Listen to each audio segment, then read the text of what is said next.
ये बात वाकई बेहद डरावनी लग रही है कि जितने हथियार और एयरक्राफ्ट कई मुल्कों के पास नहीं है वो अब तालिबान के हाथ लग चुके हैं। अंदाजा लगाना मुश्किल नहीं है कि इस बात की दहशत पूरी दुनिया में किस कदर होगी। अमेरिका ने तय वक्त से एक दिन पहले ही अफगानिस्तान खाली कर दिया। आतंक के खिलाफ जंग का ऐलान कर अफगानिस्तान में कदम रखने वाली अमेरिकी सेना ने करीब 19 साल बाद इस मुल्क को तालिबान के हवाले कर दिया। अफगानिस्तान से अमेरिकी सेना के आखिरी सिपाही के विदाई के फौरन बाद तालिबान ने आतिशबाजी और हवाई फायरिंग कर इसका जश्न मनाया और इसे आजादी का लम्हा करार दिया।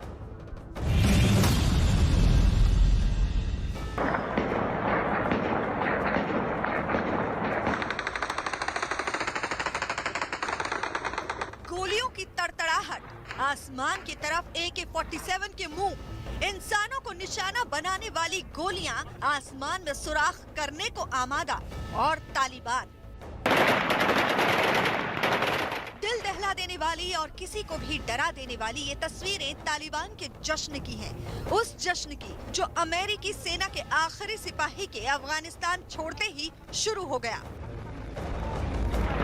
जश्न तालिबान का हो और दिल में धुकधुकी पैदा ना हो, रूह ना कांपे, तो फिर जश्न कैसा? इसलिए अमेरिकी सेना के 19 साल 10 महीने और 10 दिन बाद अफगानिस्तान की सरजमी से वापसी के साथ ही काबुल एयरपोर्ट पर तालिबान के अंदाज में ये बुलंद आवाज गूंजी। ये अमेरिका के मिशन काबुल के खात्मे पर तालिबान का जश्न है। चूंकि तालिबान खुद को बदला हुआ संगठन बताने की कोशिश कर रहा है, इसलिए असलियत दिखाने के बाद इन्होंने जश्न का वो नकाब भी ओढ़ा जिससे इनके हमदर्द इन्हें नए तालिबान के नाम से प्रतिष्ठा दिलाएं।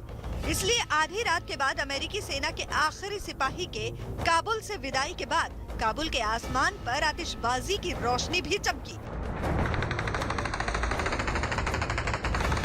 आतिशबाजी की रोशनी में चमकती खुशियों को उनके हमदर्द दुनिया के सामने बदले तालिबान की बदली और नई सूरत के रूप में पेश कर सकेंगे। जब अमेरिकी सेना की वापसी को ही तालिबान अफगानिस्तान की आजादी से जोड़कर देख रही हैं, तो फिर काबुल एयरपोर्ट के पास मौजूद इनके लड़ाकों को अपने अंदाज में जश्न मनाने की आजादी मिल गई। अब तालिबान के जश्न का अंदाज धाएं धाएं से जुदा कुछ और तो हो ही नहीं सकता। देर रात काबुल ही नहीं पूरी दुनिया को तालिबान की हरकतों से पता चल गया कि अमेरिकी सैनिक अफगानिस्तान छोड़ चुके हैं। बताया गया कि अमेरिका के 3 अंतिम C-17 विमानों ने काबुल के हामिद करज़ई इंटरनेशनल एयरपोर्ट से उड़ान भरी और इसके साथ ही अफगानिस्तान से अमेरिकी सैन्य अभियान खत्म हो चुका। अमेरिका ने अफगानिस्तान से अपना दूतावास हटाकर कतर शिफ्ट कर दिया है।